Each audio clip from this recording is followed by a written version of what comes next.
Found out Fiancée cheated on me. So I got my revenge by doing the same to her and called off the wedding.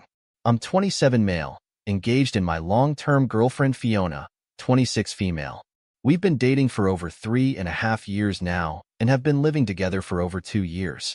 Things were pretty smooth between us. We worked hard in our jobs, earned quite decently, and partied harder. We enjoyed each other's company and we were happy and satisfied with life. This summer, after I got my promotion at work, I went down on my knees and proposed to her. We were planning our wedding this new year, but if my destiny has something else stored for me, I don't know if I really want the wedding or not. Ever since the COVID lockdown was imposed, we were working from home until 5 months back when Fiona switched her job. Her new employer asked her to work from the office.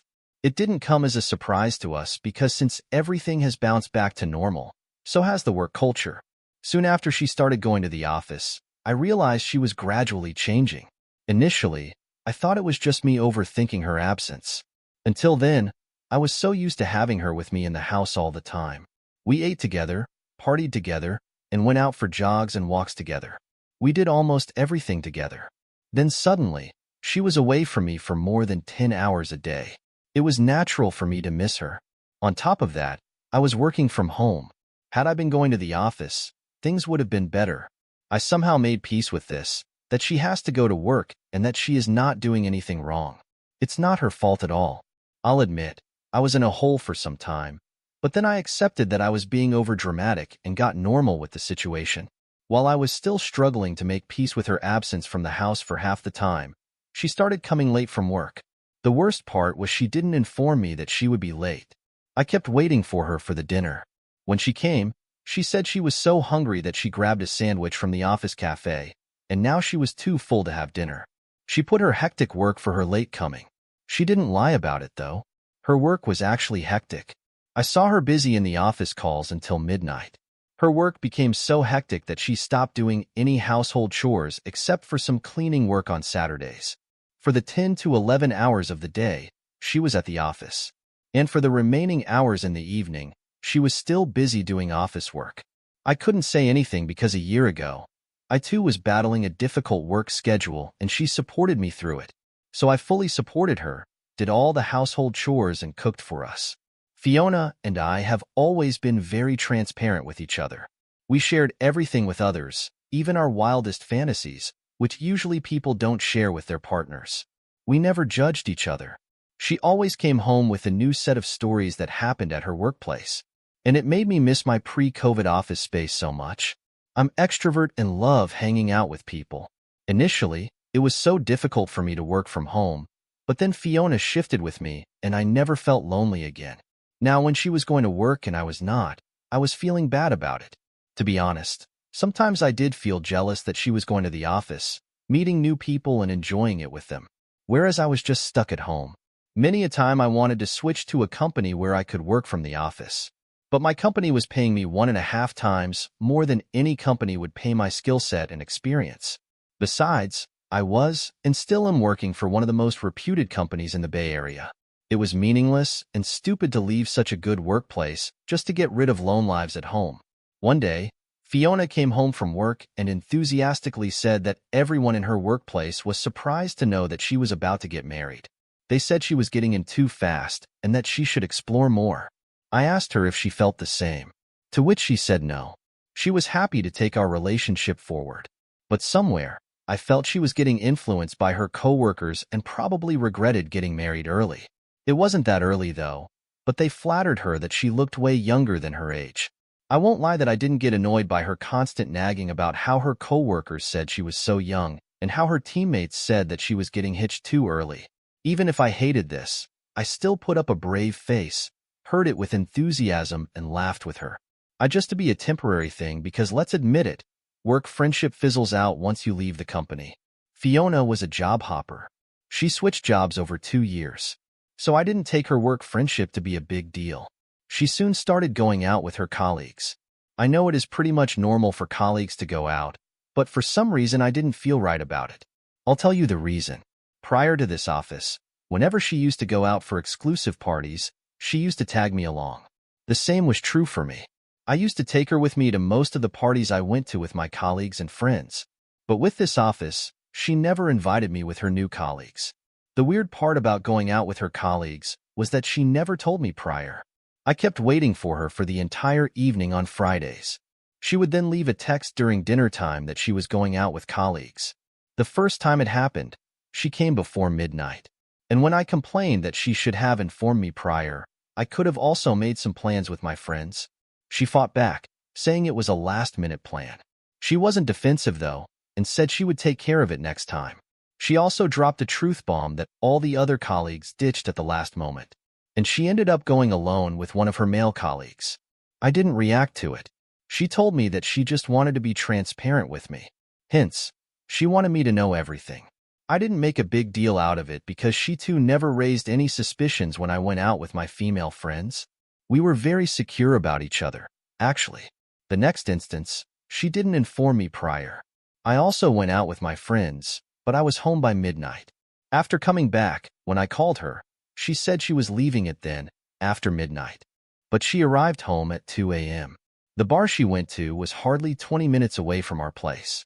When I asked her why it was so late, she said she wanted to drop off one of her colleagues because she didn't bring her car. I didn't feel good about it yet, and let it slide after a while. Then comes the third instance, which was kind of a deal breaker for me. She went out again with her colleagues. I was just not able to sleep that night. I was mentally prepared that she would come home by 2 a.m. But at 2 a.m., I get a text from her that she is going for a long drive to a sunrise point 50 miles away from the city. I can't explain how angry I was with that text. It made me more restless about it. I tried hard to sleep, but just could not. I felt something was wrong.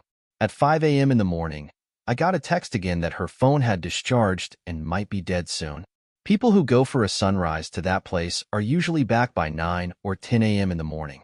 At least 2 months back, Fiona and I went together to that place with our other friends, and we were back before 10 a.m. A little after 10 a.m., I got a call from an unknown number. It was Fiona. She said her car had broken down on the way back and that she would be late. She finally came back in the afternoon. I was so done with her tantrums for the whole night and throughout the morning that I went fishing in the morning because I was just not able to sleep. I felt so restless. I deliberately came home late in the afternoon. I came home to find her sleeping. When she saw me, she asked me to come to her on the bed. I didn't say anything and came out of the room and dozed off on the living room couch. When she woke up in the evening, she behaved as if nothing had happened. When she saw me angry, she said I was just being overdramatic. She had just gone out with her colleagues, and after the bar was closed, they decided to go for the long drive to Sunrise Point. And while returning, her car actually broke. She showed me the service center bill. I asked her whose number did she call me in the morning. She said it was from the garage that she called me. I had actually called back on that number in the afternoon, and it was from the garage. It happened almost a week ago, and I don't feel right about it. Although she didn't lie to me about her car breakdown or about her sudden plans, somehow, I'm not feeling good about it. I'm just getting a vibe that she is definitely up to something. Even if she's not cheating on me yet, eventually, she might. I have a strong feeling about it. I've even confronted her about this and she shrugged it off, saying she would never cheat on me and would never leave me. I discussed this with a friend who knows both of us, and he said that I was reading too much between the lines. Maybe it was just that she was enjoying the company of her new coworker, but it would all fizzle out in some time. Even Fiona said that she was just trying to bond with a coworker, and all of these would soon dry out. So I needed to not be worried about it.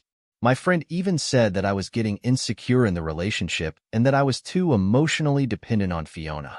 I have never been an insecure person, but these instances are making me go crazy. I came here to this space to get some neutral perspective from the strangers.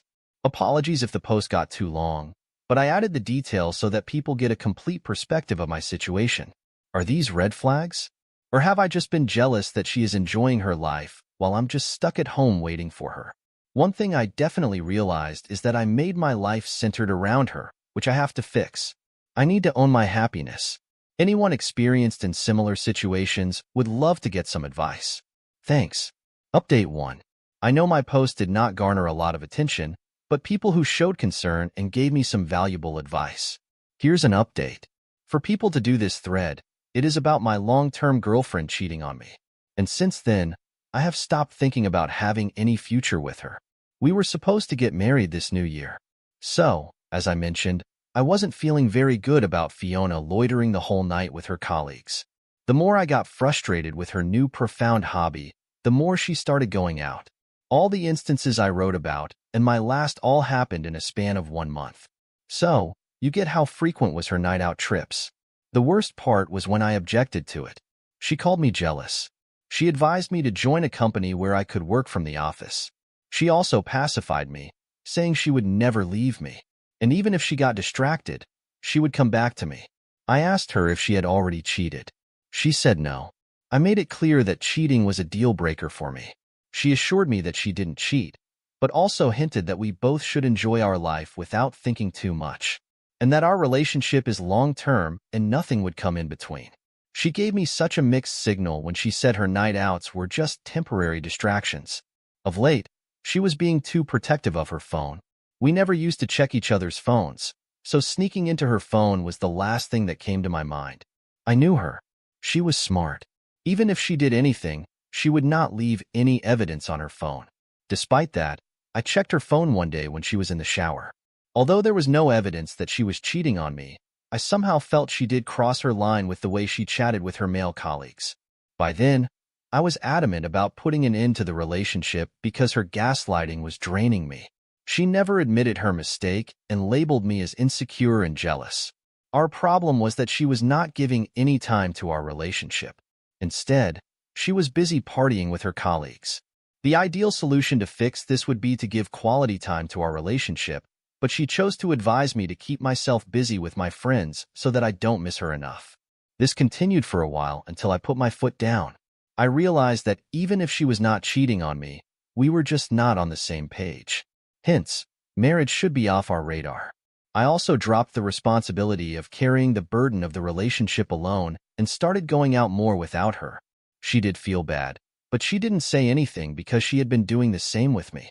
I just didn't want to leave her like this. I wanted to hurt her. I wanted to do the exact same thing to her. So I started talking to the women whom I have been ignoring all this while. I started going with them, taking pictures with them, posting on social media, and coming home late every weekend. I didn't hide anything from her and let her see whatever I was doing. There was this woman, let's call her Amy. She was from my last company and used to hit on me when we were working on the same project. We flirted for a while, but nothing panned up then and it fizzled out after a while. This time, I gradually started chatting with her, replying to her stories and asking her out. I somewhere felt I was doing wrong to Amy, but I guess my mind was too fogged to hurt Fiona that I could not stop myself. I just wanted to hurt Fiona in the same way she did to me. After a while, it was evident to her that I was cheating on Fiona, but she said I was doing all this to get back at her. There were instances when I came home with lipstick marks on my neck and shirt collars, but she said that I was just doing this to make her feel jealous. One day, I called Amy home, and although I knew it was time for Fiona to arrive, I kept doing stuff with Amy. I wanted Fiona to see everything. When she saw me with Amy, she started crying but didn't say anything. I told her I knew she too had cheated on me, though I had no evidence. I just shot in the air. Guess what? She admitted to it. She said it was just to experience how it feels to have hookups. I asked her why she didn't tell me about this. She told me she was scared of losing me because cheating was a deal breaker for me. We used to share our darkest fantasies with each other, yet she didn't tell me that she wanted to hook up with her colleague. She said I was conservative in the relationship and would have never allowed that. After all these, she had the guts to say that we could have a fresh start, but I called off the wedding and gave her back the ring. She started crying hard and said I had taken my revenge by sleeping with other women, so we were even. I don't know if this is even, but surely our experience and motive was different. She cheated on me for her own pleasure and to experience all those so-called thrills.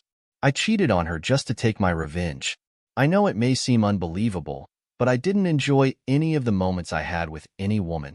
All those times, I just kept thinking of Fiona, that I was doing this just to hurt her.